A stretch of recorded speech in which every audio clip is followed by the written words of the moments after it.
It's Mahina ʻŌlelo Hawai'i, or Hawaiian Language Month.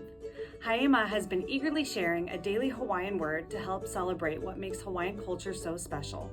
Today's Hawaiian word of the day is Pu'uhonua, which means place of safety.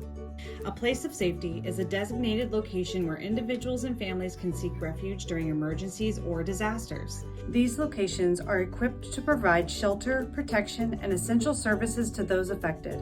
Examples of places of safety can include community centers, churches, gymnasiums, or other public buildings that are designated as emergency shelters. Planning for a place of safety is critical in emergency preparedness as it ensures that people know where to go and what to expect during a crisis.